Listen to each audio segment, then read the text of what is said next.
one of the great things about America is we have such affluence that we have a lot more time on our hands than anybody in the world has had before. We started to have a 40-day work week, I think, before World War II. So for more than 50, 60 years, nearly everybody has worked a 40-day work week, which means we have weekends off. And one of the big defining attributes of a wonderful society is what people do in their leisure time, with the time that is afforded to them where they don't have to have their hand on the plow, so to speak. So there's a philosopher named Josef Pieper who wrote a great book called Leisure, the Basis of Culture, that addressed some of this. And Darren, who's read all of this kind of stuff, is going to be talking about the book and what a lot of it means. And this goes along with another theme of this show, which I'm trying to do, is to help to explain people what conservatism really is. We have a lot of people nowadays who call themselves conservatives, a lot of people who want to be conservatives, but they haven't had the time or the opportunity, or they don't know where to look to find out what concepts and principles are at the very foundation of what it is to have a great culture and a great society. Welcome, Darren. Well, good morning, Jay. How are you? I'm doing very well. I'm glad to have you with us again. So tell us, Pieper talks about, in a negative way, he talks about the correlations between capitalism and even Marxism, where people are reduced to a kind of, I don't want to say slavery, but where they're distracted from, say, the things that humans can and should be doing to elevate themselves to greatness and goodness. Absolutely. A lot of folks, when they think of leisure, they think of Cousin Eddie in a blue leisure suit. It's maybe better to start off with what is leisure not? What isn't leisure? And it's not simply the opposite of work. It is not just pastime. It's not idleness, sloth, or loafing. It's not just spare time or even breaks or a vacation. It's not free time. It's not rest or refreshment, because leisure can be exhausting. Leisure can also be a suffering. Really? It's not. Wow. It's not what some may call a waste of time or a waste of money, because, as you know, Jay, time is money. Yep. But the point that you're making, it's interesting. This is the third time now we will bring up this book on your show, Max Weber's The Protestant Ethic and the Spirit of Capitalism, in which, based on the Calvinist idea that work is what God intended us to do. Weber says that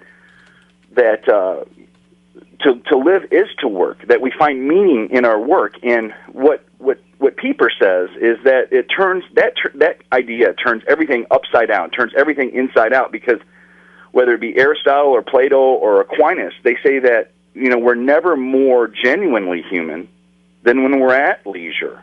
And so they make the point that work is really only the means, but leisure is in fact the end. Yeah, and leisure is certainly not necessarily television, but it's not the silly television we've got. Now, in your mind, you're making the distinction here that's very, very important. It's not entertainment. Now, it's not just amusement. It's not, and we are killing leisure today by replacing it with mere entertainment. Pieper makes the point that true leisure has its heart in the philosophical act and in a festival, the feast of life, that turning inward to find out what is really at the essence of our human existence. Now we've got somebody on the line with us. We have Sean, who was a student at I believe it was Ave Maria College in Ypsilanti, and he read the book several years ago. Right, Sean?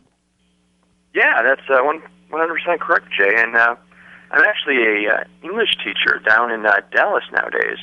And this is a struggle I run into when my students come up to me and ask me about college and future decisions.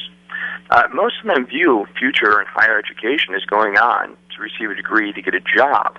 And it's a very tough sell to try to say, you know what, maybe you should go to college to actually gain knowledge for yourself, to form yourself as a human being, to take this time of your life when you do have that leisure time to better yourself, How would you best make that argument? That's a good question. I heard that argument when I was in college, but I didn't hear it very often. Usually, when I was in journalism school, the whole thing, everything was directed toward getting a job, and I would now and then hear about the liberal arts education, but it didn't have the emphasis that it did at certainly at a place like Ave Maria College. But it wasn't until I got out of school and started reading about this stuff that I started to really think about there's a lot more to making money, and there's a lot more to spending all of my time in the pursuit of money. I mean, that sounds fine and all, really, in the end, but does it pay the bills? Does it support the family? I mean, he has this great quote that Pieper does, and he says that man mistrusts everything that is without effort, that in good conscience he can own only what he himself has reached through painful effort, that he refuses to let himself be given anything. And the question is, if I spend all this time and I'm not, if I'm enjoying it, if I'm not sweating blood and learning boring algorithms, how's it going to pay off? Well, that's a good question. You gotta develop a skill. You have to develop a talent, or if you don't, you just have to put your hand to the plow and do the hard work to generate money. But the value is it not true that the value of your life is determined in large part by what you do when you're not earning money, when you're not doing the actual work, when you don't have your nose to the grindstone? No, I guess that actually makes perfect sense. Well, what do you do when the day is over, then? I specialize in perfect sense here at Wham 1600. So what do you think about that, Darren? Well, I think Sean's making an outstanding point that is at no less than the point at which the present crisis in civilization rests.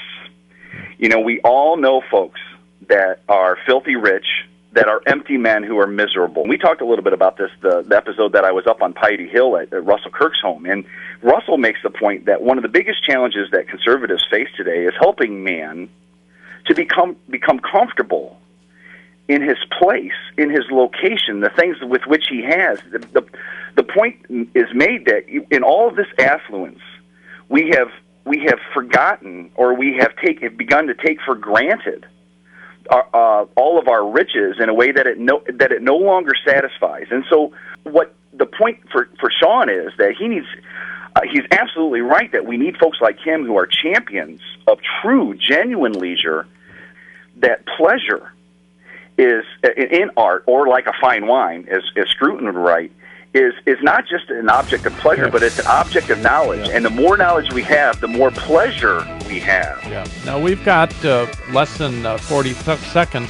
So, Sean, what do you tell your students that they should be doing when they head off to college?